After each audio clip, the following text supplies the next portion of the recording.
Nearly 500,000 tourists are expected to descend on Rio de Janeiro for the Olympic Games, which begin this week. And when they're not watching the competitions, many will hit the world-famous beaches. If there's a pollution problem, it would be good for tourists to have information about it. But when you look at the water, it looks pretty. But looks can be deceiving.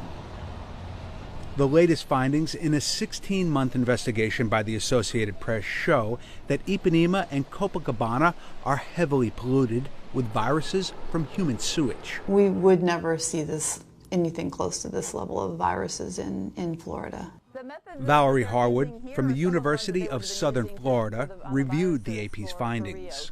It definitely is not of the type of water quality where you would want to take your family to the beach necessarily or be exposed long-term to that water.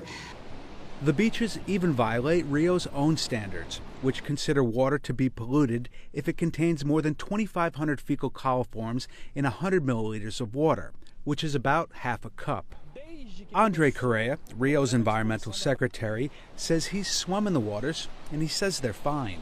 Can you swim at the bay where the sailing competition is going to take place? Yes, you can. I did a dive there. Nature keeps renewing the water.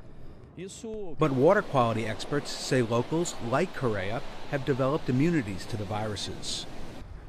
Nearly 100% of the people that contact the water will get infected, but getting sick will only happen to some of them, depending on their immunity level. For visitors who are not immune, the potential for illness is real. What they're really at the risk of is gastroenteritis, so for the most part, nausea, vomiting, diarrhea. Professor Harwood says beachgoers need to be cautious. I would say don't let your kids eat the sand and don't put your head underwater. Luke Sheridan, The Associated Press.